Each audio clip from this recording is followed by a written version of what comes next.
Frères et sœurs bien-aimés, vous êtes les bienvenus sur la radio de la Divine Volonté, la radio de l'association française Luisa Picaretta.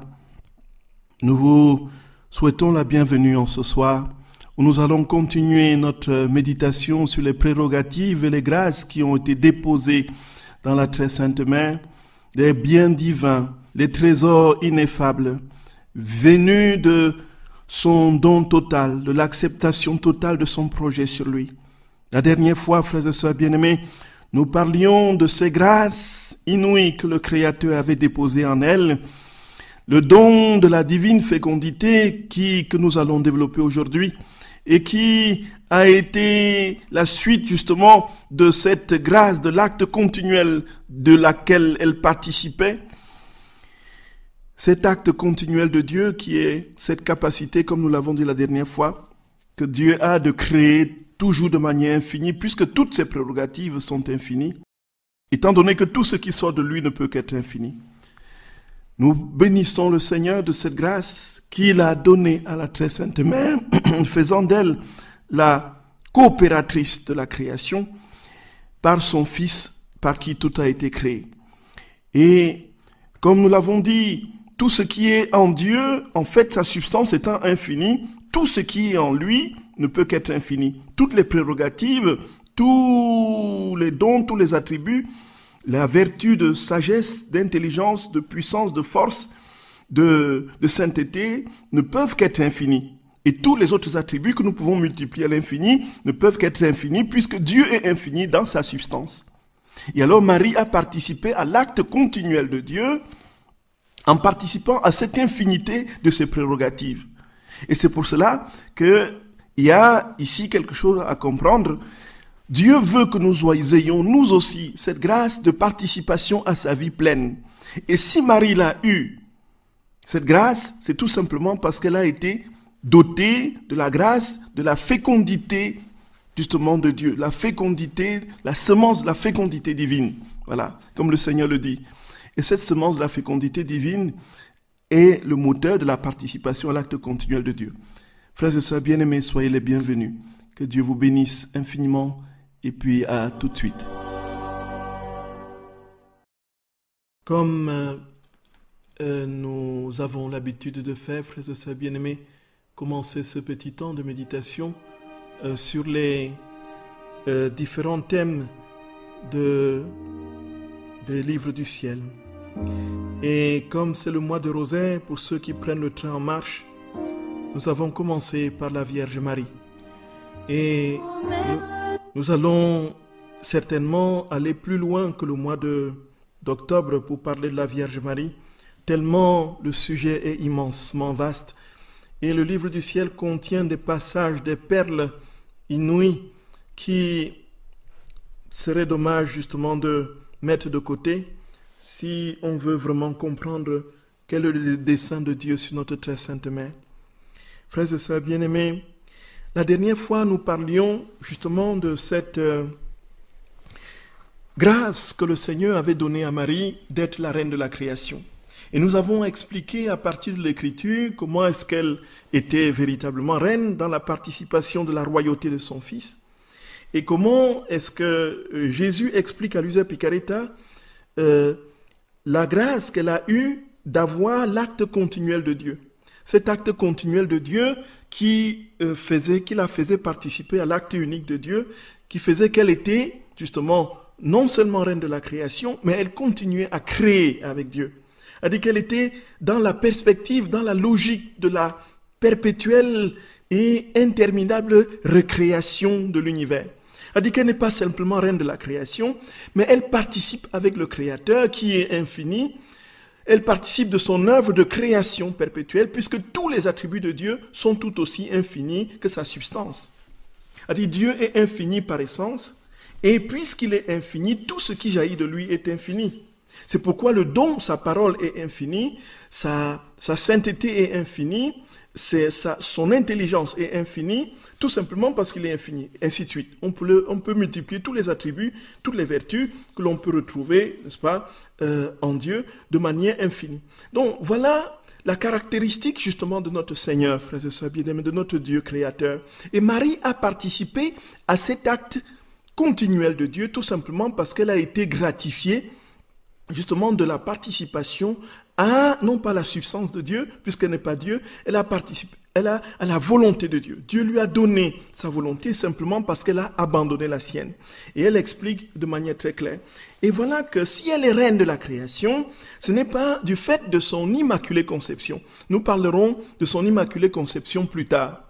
Elle est reine du ciel tout simplement parce qu'elle a abandonné sa volonté. Frères et sœurs bien-aimés, c'est tout simplement inouï. Les passages du livre du ciel qui en parlent sont d'une force imprenable qui nous saisit vraiment du tréfonds de notre être et ne peut que nous laisser pantois devant ce grand mystère que nous avons si négligemment justement mis de côté. Nous n'avons pas compris quel était le rôle et la place de Marie dans notre vie. Marie, frères et sœurs bien-aimés, notre très sainte mère, c'est le réceptacle des biens de Dieu. Et nous aurons l'occasion de donner plus de détails. Frères et sœurs bien-aimés, si Marie est dans l'acte continuel de Dieu, c'est tout simplement parce qu'elle a le germe de la fécondité de Dieu. Le germe de la fécondité de Dieu. Et ça, quel est ce germe de la fécondité de Dieu, frères et sœurs bien-aimés? Ce n'est rien d'autre que la divine volonté. C'est fou.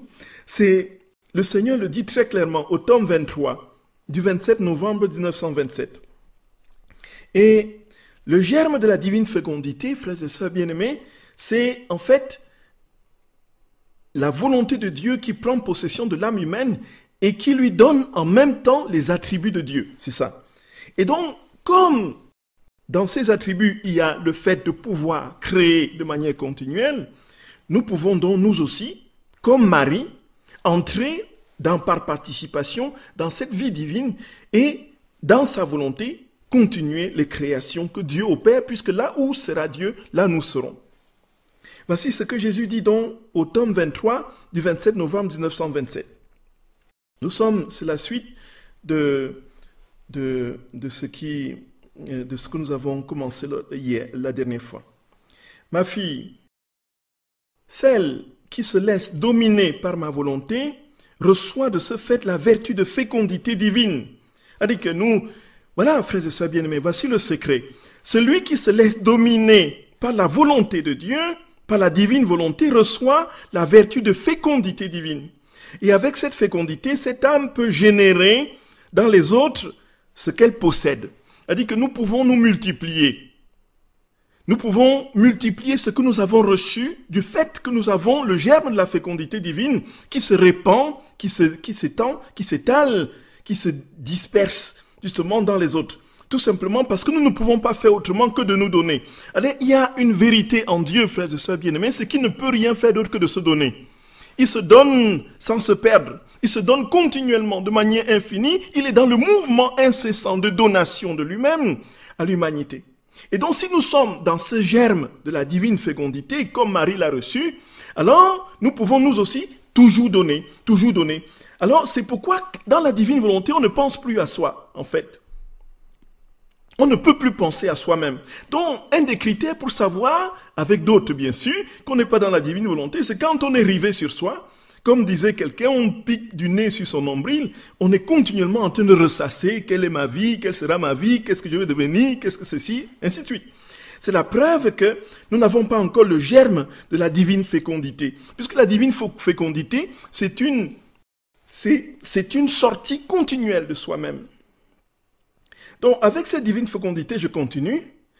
Elle forme la plus belle et la plus longue génération qui lui apportera la gloire et le cortège de tant de naissances générées dans ses propres actes.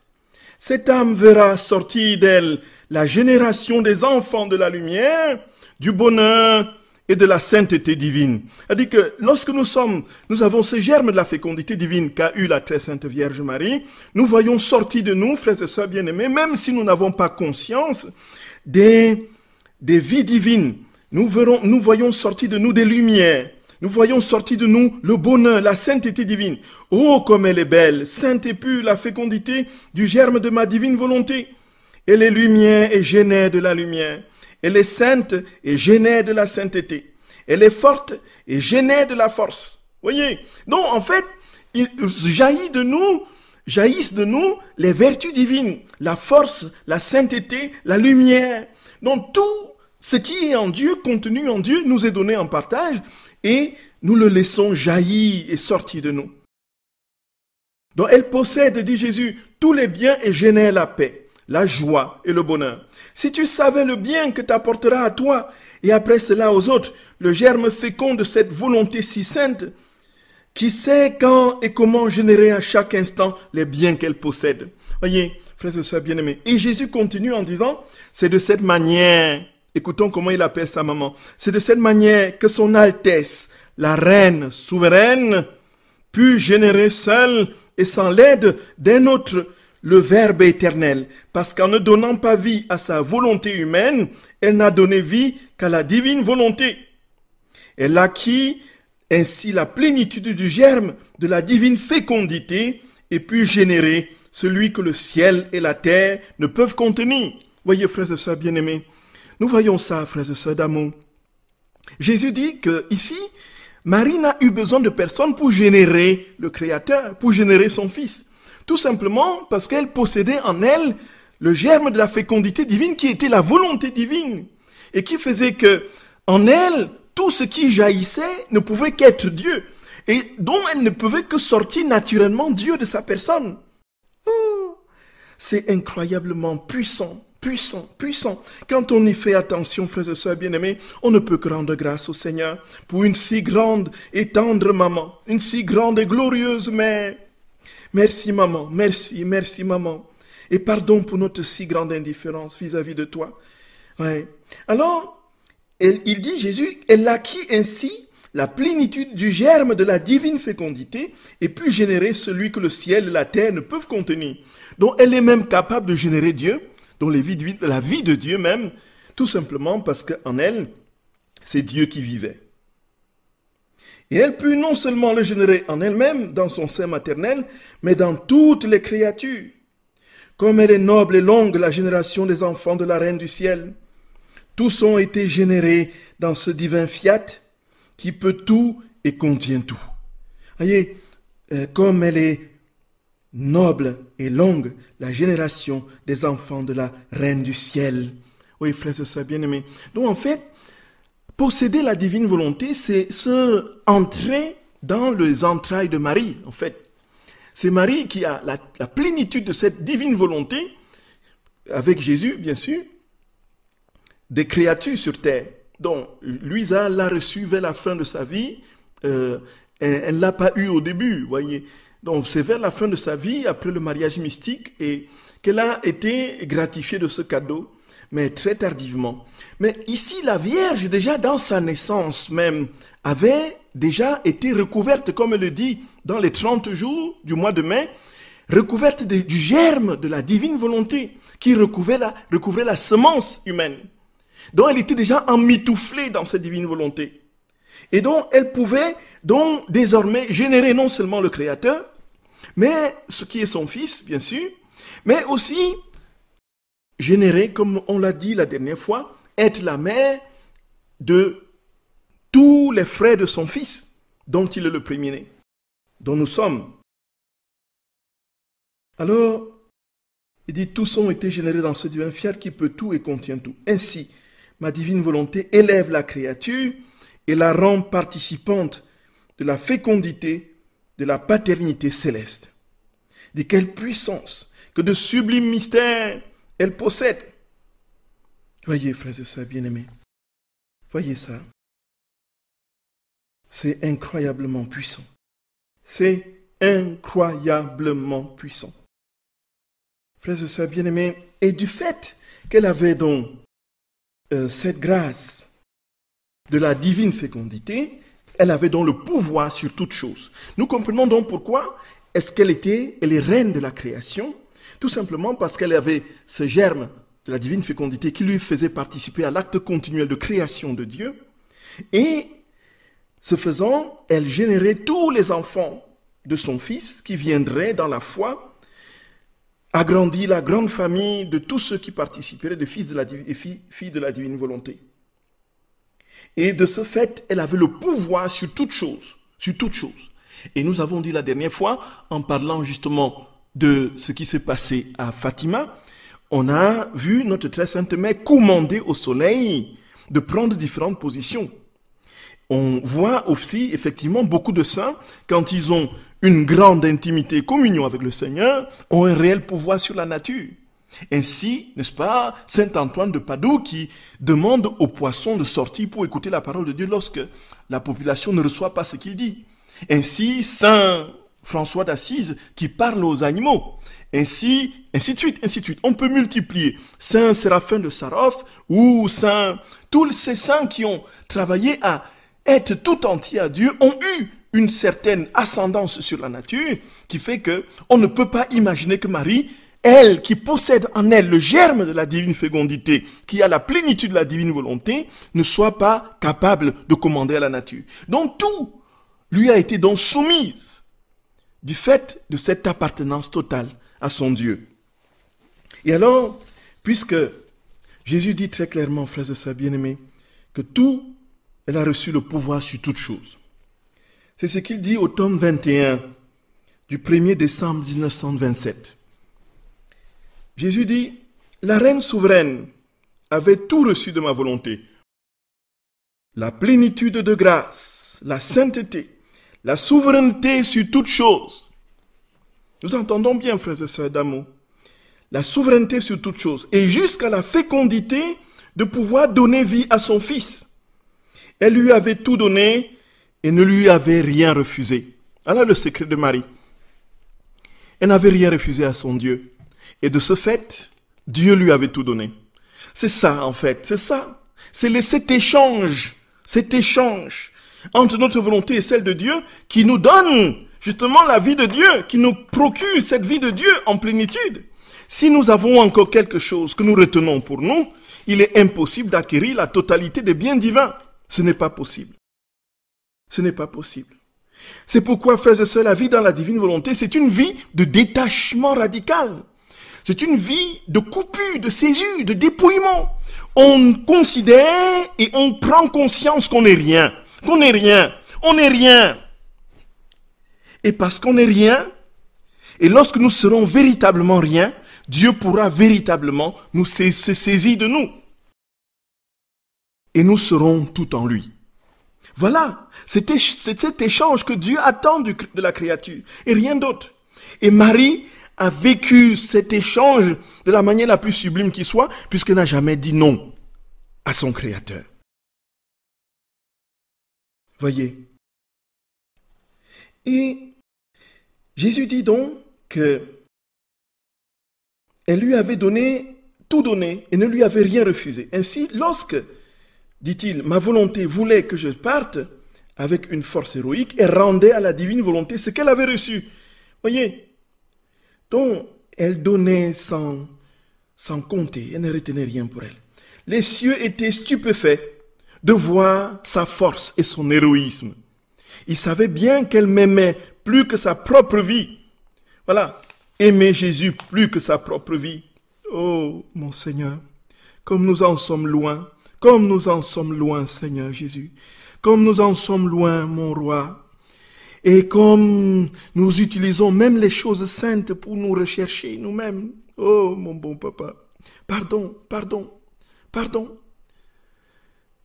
Comme nous en sommes loin.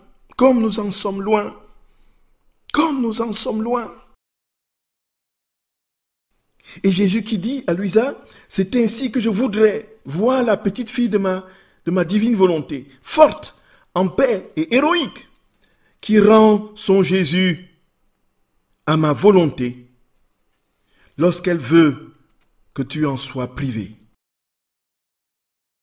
Voilà. Je ne veux pas te voir abattu et triste, mais avec la force de la maman céleste. Et tout comme pour la souveraine dame du ciel, la séparation était extérieure et apparente, mais qu'intérieurement ma divine volonté nous maintenait fusionnés ensemble et inséparables, il en sera ainsi pour toi. Ma volonté te gardera fusionné en moi et nous accomplirons ensemble les mêmes actes sans jamais nous séparer. Voilà. Voyez mes très chers, voyez frères et sœurs bien-aimés, chers amis, auditeurs, auditrices, le secret est là, le secret est là. Tant que nous ne nous sommes pas totalement oubliés, on n'ira pas loin, on n'ira pas loin. Si nous sommes continuellement en train de nous préoccuper de nous, nous n'irons pas loin. Et nous voyons bien ici, Louisa est justement elle est déjà pratiquement détachée de tout, puisque dans les premiers tomes, Jésus a déjà opéré des grandes transformations en elle par la coupure d'avec ses affections, l'attachement aux objets, ainsi de suite, ainsi de suite. Mais ici, nous sommes au tome 21. Elle est encore dans l'inquiétude que son Jésus l'abandonne, que son Jésus ne soit pas là, qu'il soit parti, ainsi de suite. Donc, même là encore, tu dois pouvoir supporter et accepter que tu ne me sentes pas, que je ne sois pas là, de manière sensible, concrète. Accepte, accepte, accepte. Dis un oui pour tout ce que je ferai en toi. N'entre pas dans les pourparlers avec moi. Accepte ce que je te dis et donne-toi totalement à ma volonté souveraine qui n'est qu'amour pour toi. Et je t'aime d'un amour infini. Comment puis-je t'abandonner? Et c'est notre Seigneur qui dit dans Isaïe au chapitre 49, est-ce qu'une mère peut oublier son enfant? Peut-elle cesser de chérir le fruit de ses entrailles? Même si s'en trouvait une pour oublier, il dit, moi je ne t'oublierai jamais, car j'ai gravé ton nom dans les paumes de mes mains. Donc, même quand nous n'avons pas le sentiment de Dieu, Dieu est là, frères et sœurs bien-aimés. Peut-être encore plus présent, peut-être encore plus enfoui en nous-mêmes. Et donc Jésus dit, mais fais comme ma maman. Et il dit à Louisa, fais comme ma maman. Accepte que tu ne me sentes pas et fais comme ma maman céleste. Ne sois pas abattu et triste parce que soi-disant tu crois que je t'ai abandonné. Frères et sœurs bien-aimés, ça va jusque-là le dépouillement. Ça va jusque-là le dépouillement. Accepter même que l'on ne sente pas Dieu. C'est ça. Ça va très loin. Et donc parce que la très sainte mère avait tout donné, puisqu'elle n'avait rien retenu pour elle, Jésus lui a donné donc l'empire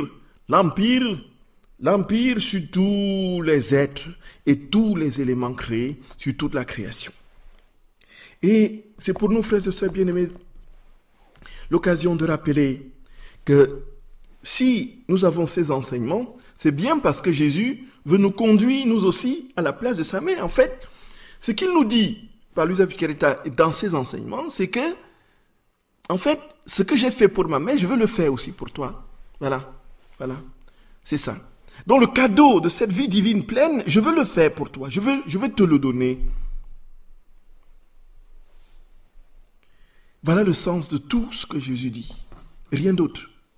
Et donc la très sainte mère vient confirmer à Louisa, dans les 30 jours du mois de mai, la Vierge Marie dans le royaume de la divine volonté, ces catéchèses que la très sainte mère lui donne chaque jour et lui enseigne comment se détacher d'elle-même et de ne vivre que de la divine volonté, elle vient justement confirmer que du fait qu'elle avait tout donné à Dieu et qu'elle avait reçu le germe de la fécondité divine et la divine volonté en sa plénitude, elle a été la reine de la création, tout lui obéissait, tout lui obéissait. Ça, c'est incroyablement puissant. Frères et sœurs bien-aimés, c'est au 3e jour. Donc pour ceux qui méditent les livres du ciel et qui ont la Vierge Marie dans le royaume de la divine volonté, vous le trouvez donc au 3e jour. Donc le 3e pas de la divine volonté dans la reine du ciel. Alors, voici la leçon que la très sainte mère, Vierge Marie, donne à Luisa Piccarreta. Elle lui dit, mon enfant, écoute-moi, c'est le cœur d'une mère qui te parle, et en voyant que tu veux écouter, mon cœur est dans la joie, avec la plénitude que mon enfant prendra possession du royaume de la divine volonté que je possède dans mon cœur maternel pour le donner à mes enfants. Par conséquent, sois attentive et inscris toutes mes paroles dans ton cœur pour y penser toujours et modeler ta vie en accord avec mes enseignements. Écoute mon enfant, à peine la divinité eut-elle souri et célébré ma conception, que le Fiat suprême fit son 3e pas dans ma petite humanité. Malgré ma petitesse, il me dota de raison divine et mit toute la création en fête. Donc, la création était en fête, jubilait. Il me fit reconnaître comme reine par toutes les choses créées. Voyez, donc quand Jésus, Dieu, le Créateur, a mis sa sémence divine en Marie et l'a recouverte justement de sa divine volonté, donc toute la création a reconnu Marie comme reine. Elle reconnut en moi la vie de la divine volonté. Tout l'univers se prosterna à mes pieds, bien que je fusse si petite et pas encore née. Le soleil m'accueillit avec des chants de louanges et sourit de sa lumière. Le ciel me reçut avec ses étoiles qui me souriaient de leur doux scintillement et s'offraient en couronne éclatante sur ma tête. La mer me célébra du mouvement de ces vagues qui montaient et descendaient. Paisiblement. En somme, il n'y eut chose créée qui ne s'unit à la fête de la sacro-sainte Trinité. Toute la création accepta mon empire, mon règne, mon commandement et se sentit honorée. Qu'après tant de siècles depuis qu'Adam avait perdu la gouverne et l'empire comme roi de la création, en se retirant de la divine volonté, elle trouvait en moi sa reine.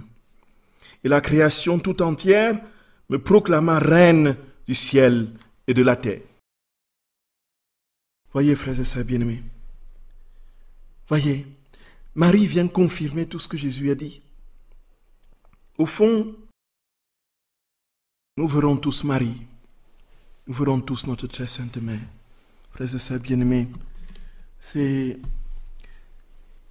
quelque chose de tout simplement inouï, tellement vrai, tellement vrai. Si nous savons nous abandonner, et nous allons le voir, la très sainte mère dit qu'en fait, elle règne. Si elle règne seule. Et ça, ce n'est pas normal qu'elle soit seule. Elle attend de nombreux autres enfants, la divine volonté, qui régneront avec elle. Le problème est là, c'est que nous sommes tellement souvent empêtrés dans notre pauvreté, dans notre misère, que nous n'avons pas conscience de cette grâce insigne que le Seigneur nous fait, de participer à sa royauté, en devenant comme des rois, comme sa mère reine, dans les mêmes dispositions, parce qu'il nous aura fait retourner à la grâce primitive du don, de l'accueil, de l'acquisition de sa divine volonté. Frères et sœurs bien-aimés, voilà le grand secret de la très sainte Vierge Marie. Voilà le grand secret de la très sainte Vierge Marie. C'est que elle était, et comme l'occasion nous sera certainement donnée de le dire, on peut dire, bon, voilà, Marie, en fait, elle n'a pas eu, elle a eu tout ça, le doigt dans le nez, elle n'a pas eu d'épreuve. Non, c'est se leurrer. Parce que la très sainte mère, comme Adam, a eu une épreuve. C'est ce qu'elle explique, justement. Elle a eu à affronter une épreuve que Dieu lui a donné de traverser. Parce que l'épreuve n'est pas pour nous faire chuter, on aura l'occasion d'en parler, mais c'est pour nous redonner la place initiale, bien plus glorieuse que celle du serviteur ou de la servante que nous occupons aujourd'hui. Donc nous partons par l'épreuve du statut du fils au statut justement du partenaire du Père. C'est pourquoi Saint Paul dit, nous sommes héritiers de Dieu. Voyez, frères et sœurs bien-aimés. Et donc, Marie est donc, et la très sainte mère qui dit, mon enfant, écoute ta mère. Oh, combien mon cœur souffre de te voir si faible et si pauvre, sans même le vrai pouvoir de te gouverner toi-même. Les peurs, les doutes et les appréhensions sont là qui te dominent comme autant de misérables haillons de ta volonté humaine. Mais sais-tu pourquoi?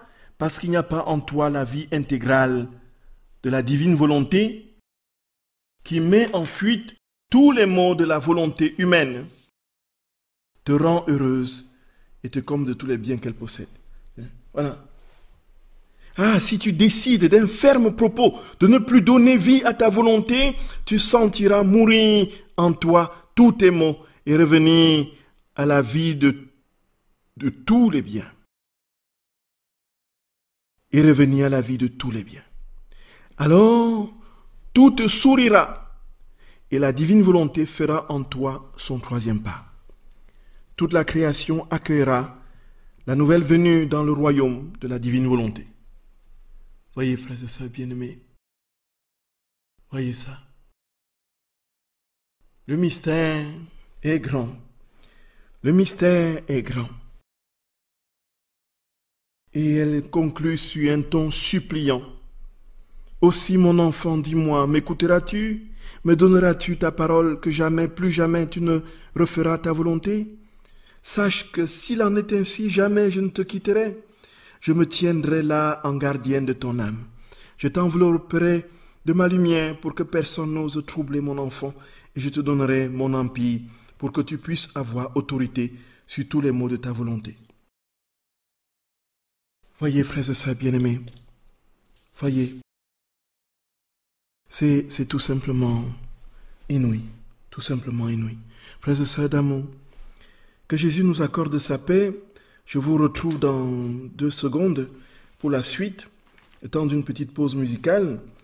Et puis, nous essaierons de répondre à quelques questions ou encore nous continuerons tout simplement notre émission. Que Jésus vous accorde sa grâce. Frères et sœurs d'amour, nous parlions tout à l'heure donc de toutes les grâces que Marie recevait lors de l'acte continuel, cet acte continuel qui venait de la semence, de la fécondité divine, qui n'était rien d'autre que la divine volonté. Et ainsi, elle était reine de toute la création, naturellement, parce qu'elle ne pouvait qu'engendrer tout ce qui était vie divine. Et dont nous avons dit que c'était aussi le projet que Dieu avait sur nous. Voilà pour faire court. Frères et sœurs bien-aimés, il y a un ensemble de questions auxquelles je vais essayer de répondre. Pardon, vraiment, je sais que ce sera très pauvre. Mes réponses, les questions sont assez costauds. Alors, donc, la question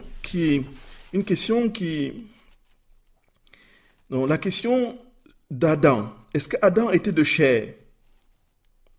Est-ce qu'Adam est-ce que c'est pas, comme certains théologiens le disent, plutôt une représentation figurative du premier homme qui n'a pas eu une existence concrète?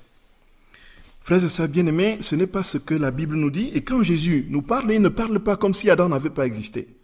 Adam a vraiment existé dans le point de vue de Dieu. Et moi, je crois plus Dieu que ce que les élucubrations, n'est-ce pas, humaines peuvent dire. Mais il y a eu effectivement une relation entre le premier homme et Dieu. C'est la vérité. Pourquoi devrais-je douter, moi? Pourquoi devrais-je douter? Et donc, je suis dans ce milieu, frères et sœurs bien-aimés, et je comprends bien toutes les théories qui parfois se contredisent, qui vont dans tous les sens, et une entreprise considérable, très effrontée et absolument hargneuse contre tout ce qui peut être littéral, contre tout ce qui peut être donné d'emblée dans l'Écriture tel que Jésus nous le révèle. Et quand Jésus parle, il ne parle pas comme si Adam a vraiment existé. Mais maintenant, quelle était la nature d'Adam, effectivement? Est-ce que certains posent la question, est-ce que Ève aussi avait cette vie divine ou elle n'avait pas? Pourquoi on ne parle que d'Adam? Ceci, frères et sœurs bien-aimés, Adam, c'est d'abord un autre être individuel personnel, un sujet objectif et singulier, mais c'est aussi un être au sens générique du terme. Ça veut dire qu'il représente l'humanité tout entière. Donc en Adam, il y avait toute l'humanité. Et c'est pourquoi saint Thomas d'Aquin dira que tout le genre humain est en Adam comme l'unique corps d'un homme unique. C'est ce que saint Thomas d'Aquin dit. Et donc, puisque Adam est sorti de la divine volonté, c'est l'humanité tout entière qui a pâti, qui est donc sortie de cette divine volonté. Voyez, frères et sœurs bien-aimés. Alors, voici donc ce que je peux dire pour cette question, frères et sœurs. Alors, l'autre question qui suit, c'est s'il n'y avait pas encore de mal, le mal en Éden, alors est-ce qu'il y avait déjà des bêtes qui se mangeaient entre elles pour subsister? Bon, donc, il faut dire que on suppose, à partir des enseignements de notre très saint Seigneur, on comprend que dans le jardin d'Éden, le jardin d'Éden étant compris comme ce moment de la communion parfaite que la créature avait avec le Créateur, ce moment originel où il n'y avait pas encore de mal, où il y avait où le mal n'avait pas encore insinué l'esprit humain, même si le mal originel est depuis les anges déchus. Il y avait donc cette harmonie qui faisait que la création vivait de manière paisible. Et il y avait une communion entre les éléments de la création qui faisait qu'il n'y avait pas d'offense. Il y avait une paix perpétuelle. On ne tuait pas pour vivre. On ne tuait pas pour manger. Les bêtes, effectivement, ne s'affolaient pas pour se détruire et se nourrir. Parce qu'il y avait, tout leur était donné dans ce paradis de communion avec Dieu qui était la nourriture de l'homme, était la vie même de Dieu. C'était la divine volonté. Voyez, frères et sœurs bien-aimés.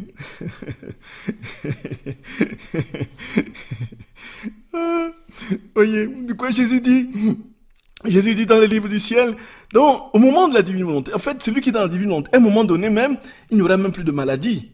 En fait, la plénitude de vie dans la divine volonté exclut la maladie. Donc ça exclut toute déformation de l'être humain, considéré comme esprit, âme, cœur et corps.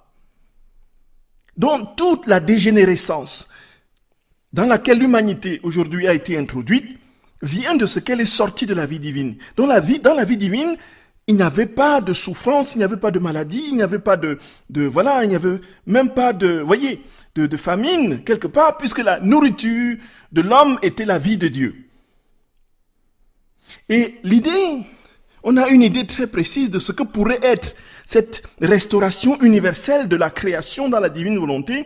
Dans le livre d'Isaïe, nous connaissons très très bien ce texte, Isaïe au chapitre 11, où, n'est-ce pas, le prophète dit que, n'est-ce pas, ce rameau qui sortira de la souche de Jessé, n'est-ce pas, le rejeton de ses racines, sur lui se reposera l'esprit du Seigneur, esprit de conseil et d'intelligence, esprit de conseil et de force, esprit de science et de piété, esprit de la crainte du Seigneur.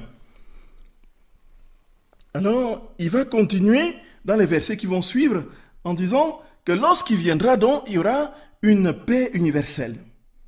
Il prononcera avec droiture sur le malheureux de la terre et il frappera la terre de sa parole comme d'une verge. Et la justice sera la ceinture de ses hanches. La justice sera la ceinture de ses hanches. Voyez, frères et sœurs bien-aimés. Et la fidélité, le bouclier de ses reins. Le loup habitera avec l'agneau, et la panthère se couchera avec le chevreau. Le veau, le lionceau et le bétail qu'on engraisse seront ensemble, et un petit enfant les conduira. La vache et l'ours auront un même pâturage, leur petit un même gîte, et le lion comme le bœuf mangera de la paille. Le nourrisson se couchera sur le nid du cobra, de la vipère, et l'enfant sevré mettra sa main dans la caverne du basilic. Il ne se fera ni tort ni dommage sur toute ma montagne sainte, car la terre sera remplie de la connaissance du Seigneur Adonai. Voyez, frères et sœurs bien-aimés, voyez un peu, ça nous donne une idée de ce que pourrait être cette restauration universelle. Donc, on suppose donc, si ceci est dit, et comme Jésus l'explique, à l'origine, il y avait cette paix universelle, cette paix continuelle, qui faisait que les êtres ne se jalousaient pas, les êtres ne se tripaient pas. Il y avait cette communion continuelle, n'est-ce pas, qui circulait dans la création, du fait que tout le monde était dans la vie divine, la divine volonté. Et alors, la rupture avec la divine volonté a provoqué donc la chute, et elle a changé très concrètement, matériellement, la nature des êtres. Voilà. Comment comprendre ça, frères et sœurs bien-aimés? On pourrait dire que l'homme est indépendant de la nature. On pourrait le dire. Pourquoi est-ce que la sortie de l'homme dans la divine volonté va provoquer la férocité des animaux qui vont détruire pour se nourrir, vont provoquer justement la déferlante de tous les cataclysmes et tout ça? Frères et sœurs bien-aimés, tout simplement parce que en fait, la nature n'est pas détachée de l'homme. Dieu a créé la nature en vue de l'homme. Le but de Dieu, c'était de créer l'homme. Et comme il fallait que l'homme vive, l'essentiel pour Dieu n'était pas tous les autres êtres, les éléments créés, c'était l'homme. Tout était fait pour que l'homme parvienne à cette plénitude de vie. Et comme l'homme est sorti, le maillon principal de la création, étant sorti de la divine volonté, a précipité toute la création dans la chute. Voilà, frères et sœurs bien-aimés, voilà un peu ce que nous pouvons répondre à ces différentes questions. Effectivement, la nature a totalement changé. Et ici, nous sommes au cœur même du mystère même du péché. Nous voyons, frères et sœurs, la dégradation vient justement de ce que l'homme a perdu ses origines. Et ses origines sont en Dieu. Et Dieu dit, si tu veux retrouver ta place dans la création, comme roi de la création, à l'instar de ma mère, s'il te plaît, donne-moi ta volonté et prends la mienne en cadeau. Reçois la mienne en cadeau. Et c'est alors que je pourrai te rétablir dans tes droits premiers, ceux-là que tu as perdus en t'éloignant de moi. Frères et sœurs bien-aimés, nous voyons que tout, en définitive, c'est une question de disparaître à soi. Mourir à soi, c'est tout, c'est la même chose. La divine volonté, c'est ça en fait. Mourir à soi, mourir à soi, mourir à soi. La mort à soi-même est le terreau de l'acquisition du cadeau de la divine volonté. Et quand le temps passe sans que nous n'ayons des progrès dans le sentiment de notre pauvreté et de notre néant, posons-nous des questions, frères et sœurs bien-aimés.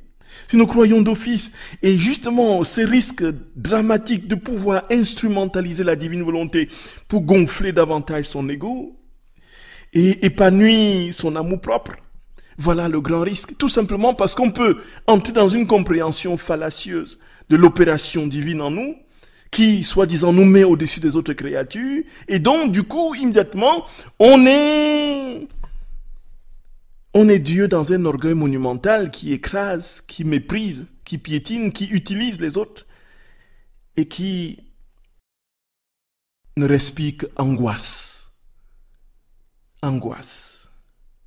déprime, aigreur, jalousie.